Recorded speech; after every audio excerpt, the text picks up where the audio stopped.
Gua rasa hampir semua orang di dunia ini tuh pengen bahagia. Ya normalnya harusnya memang kita pengen bahagia.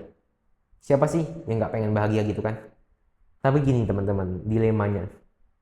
Terkadang ketika orang ingin mendapatkan kebahagiaan, mereka bingung harus mencari seperti apa, harus berlari ke arah mana, harus menelusuri seperti apa untuk bisa mendapatkan kebahagiaan. Pada akhirnya mereka itu tersesat, kebingungan, merasa depresi, merasa stres, dan masih banyak lagi.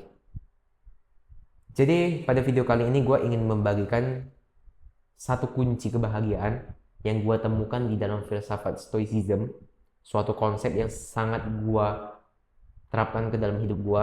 Konsep ini pertama kali gue dapatkan melalui buku Filosofi Teras karya Henry Manampiring, dan gue ingin membagikan konsep itu. Tenang aja, gue nggak bakal membahas filsafat Stoicism secara detail di sini. Gue hanya akan membahas salah satu konsep utama yang dibawakan oleh filsafat Stoicism.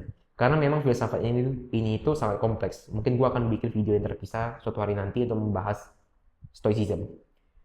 Oke, kita langsung mulai aja. Konsep ini namanya itu dikotomi kendali. Intinya konsep ini meyakini kalau seluruh hal yang terjadi di sekitar kita, teman-teman, itu setidaknya bisa dibedakan menjadi dua. Yang pertama, itu adalah hal yang bisa kita kendalikan. Dan yang kedua, itu adalah hal yang tidak bisa kita kendalikan. Oke, kita coba balik ke pernyataan yang di awal tadi. Banyak orang yang tersesat ketika mereka itu mencari kebahagiaan. Mereka merasa depresi, mereka merasa stres. Nah, salah satu alasan terbesarnya adalah karena mereka salah menaruh kebahagiaan mereka. Mereka menaruh kebahagiaan mereka itu di hal yang tidak bisa mereka kendalikan. Apa hal yang tidak bisa dikendalikan? Yang pertama, penerimaan orang terhadap diri kita. Yang kedua, itu adalah pemikiran orang terhadap diri kita. Yang ketiga, itu adalah tindakan orang lain, persepsi orang lain. Nah, maksudnya gimana teman-teman? Seringkali kita itu menaruh kebahagiaan kita terhadap ekspektasi orang lain terhadap diri kita. Apakah kita itu dipandang sebagai orang yang baik, sebagai orang yang rajin, sebagai orang yang pintar? Kita menaruh kebahagiaan kita terhadap hal-hal eksternal tadi. Dan ya mungkin beberapa saat itu berjalan mulus gitu. Kita menikmati, kita mendapatkan dopamin, kita mendapatkan pujian-pujian yang diberikan oleh orang lain terhadap diri kita. Tapi kan ekspektasi dari mereka itu nggak mungkin bertahan selamanya. Suatu hari nanti mungkin kita akan melakukan kesalahan. Dan ketika kesalahan ini mengubah ekspektasi orang terhadap diri kita, atau bisa dibilang ekspektasi orang menjadi menurun terhadap diri kita akan merasa depresi, kita akan merasa bersalah, kita akan merasa tidak bahagia. Kenapa? Ya karena teman-teman, kebahagiaan kita ada di dalam ekspektasi orang tersebut. Dan ketika ekspektasi orang tersebut menurun, kita menganggap diri kita ini udah turun level. Kita menganggap diri kita ini bersalah. Kita menganggap diri kita ini menjijikan gitu. Karena kita tidak bisa memenuhi ekspektasi orang lain terhadap diri kita. Lalu apa solusinya? Solusinya gampang. Pindahkan kebahagiaan tadi yang awalnya kita tetapkan di dalam hal yang tidak bisa kita kendalikan menjadi ke hal yang bisa kita kendalikan. Apa hal yang bisa kita kendalikan? Pemikiran kita, itu yang pertama. Tindakan kita, itu yang kedua. Persepsi kita, pendapat kita, opini kita, itu yang ketiga. Jadi, dengan kita itu menetapkan kebahagiaan di dalam diri kita sendiri, ya kita itu bisa mengontrol kebahagiaan kita. Gua kasih contoh teman-teman. Gua kasih contoh. Contohnya, gua sekarang adalah seorang content creator pemula. Gua udah banyak banget lah menerima pujian, terima kasih ya teman-teman udah dukung gua. Tapi mungkin suatu hari nanti akan ada komentar yang mengkritik diri gua, yang menghina diri gua. Contohnya nih, mungkin suatu hari nanti gua akan menemukan komentar yang mirip-mirip dengan ini. Lu mending gak usah bikin konten. Konten lu gak bermanfaat. Mending lu gak usah posting konten lagi. Nah, ketika di masa depan nanti gue menemukan konten seperti ini, akan ada dua hal, dua kemungkinan, dua opsi yang bisa gue lakukan. Pertama, gue bisa marah-marah, gue bisa mencaci maki, gue bisa mengajak debat itu orang yang menghina diri gue, dan menghabiskan seluruh energi gue ke orang tersebut. Ya, pada akhirnya gue akan merasa tidak bahagia, gue akan dipenuhi oleh amarah. Atau yang kedua, gue bisa melihat dulu komentarnya. Apakah di komentar ini ada sesuatu yang bisa gue ambil, sesuatu yang benar, sesuatu yang bisa gue jadikan evaluasi untuk diri gue menjadi lebih baik lagi. Kalau memangnya ada, ya udah gue ambil, gue bilang terima kasih. Tapi kalau misalnya ini komentar yang seperti ini, yang cuman berisi hinaan dan ujaran kebencian, apa yang bisa gue lakukan? Hal yang terbaik yang bisa gue lakukan adalah melupakannya dan tidak peduli akan hal tersebut. Ngapain gue membuang energi gue membuang tenaga gue untuk orang yang memang udah membenci gue, baik apapun yang gue lakukan. Kita balik lagi ke teman-teman, ke kasus di mana kita menempatkan kebahagiaan kita terhadap hal yang tidak bisa kita kendalikan. Contohnya, pemikiran orang terhadap diri kita lah. Pernah nggak teman-teman nemuin ada orang yang sangat baik, tapi kenapa ya orang yang sangat baik ini itu tetap punya haters, punya pembenci gitu? Kita ambil contoh-contoh yang paling sederhana di internet ini.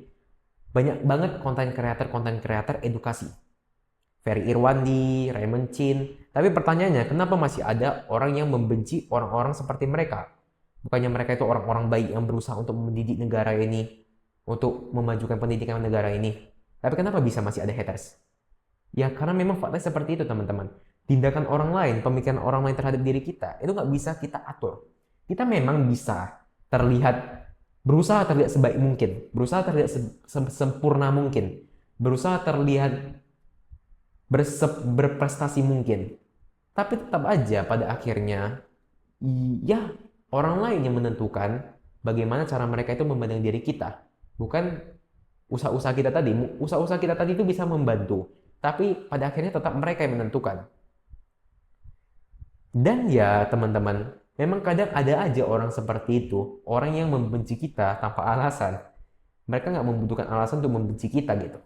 Nggak peduli kita sebaik apa, nggak peduli misi kita semulia apa, mereka itu tetap aja membenci kita.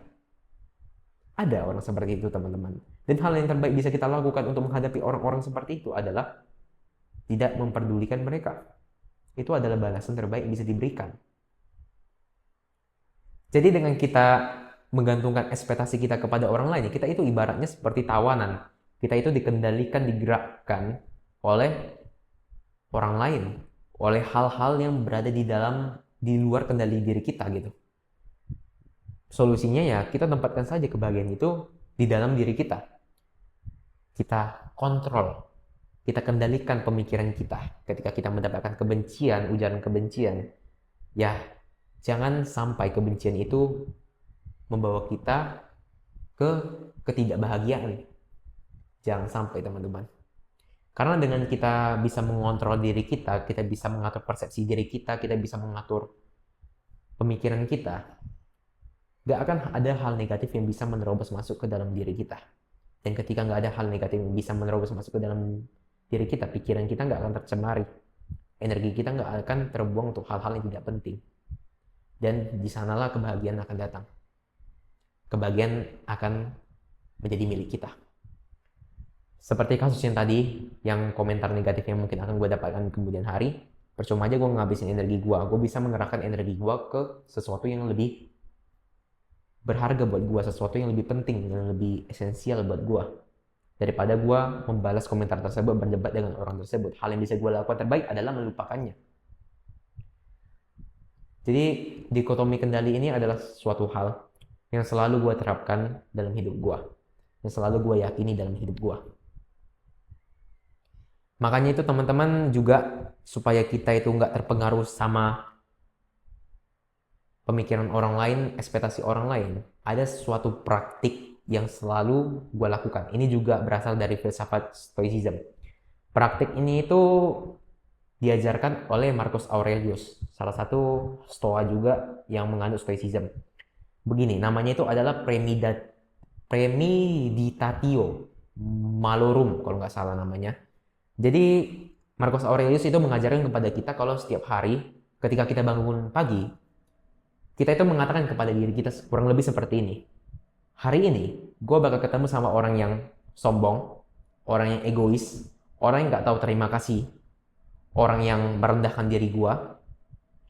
Dan pahamilah bahwa sebenarnya mereka itu nggak bermaksud seperti itu. Mereka nggak tahu apa yang sedang mereka lakukan. Makanya dari itu, jangan biarkan hal-hal itu mempengaruhi kualitas dari harimu.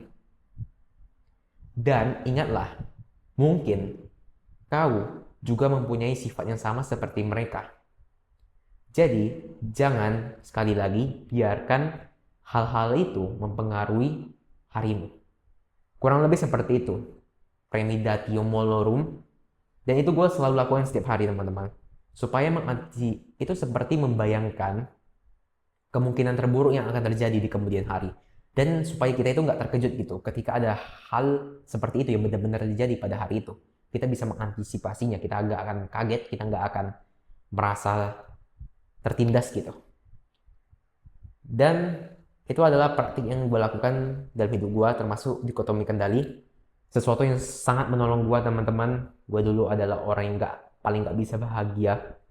Gue selalu menempatkan kebahagiaan gue terhadap hal-hal yang nggak bisa gue kendalikan, dan gue sangat menderita akan hal tersebut. Dan gue nggak pengen teman-teman mengalami hal yang sama kayak gue, mengulangi kebodohan yang sama kayak gue.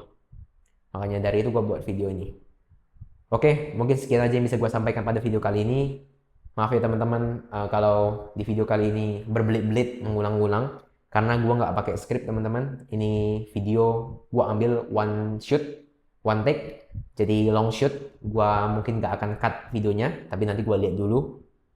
Oke, mungkin itu aja yang bisa gue sampaikan. Jadi teman-teman, kalau merasa video ini layak untuk mendapatkan like, silahkan di like. Gue akan sangat menghargai. Dan kalau teman-teman ingin mendapatkan video terbaru dari gue lagi di kemudian hari, bisa di subscribe. Dan yang paling penting, teman-teman, ayo kita diskusi bersama-sama. Kalau misalnya teman-teman punya perspektif lain, cara lain, sudut pandang lain, gue akan sangat terbuka. Kalau teman-teman itu komentar di kolom komentar, karena gue akan pasti membalas seluruh kolom komentarnya. Karena yang nonton juga masih belum banyak gitu ya, teman-teman.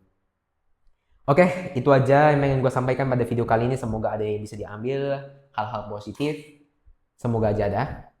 Kalau tidak ada ya, ya sudah lah ya teman-teman. Oke, see ya.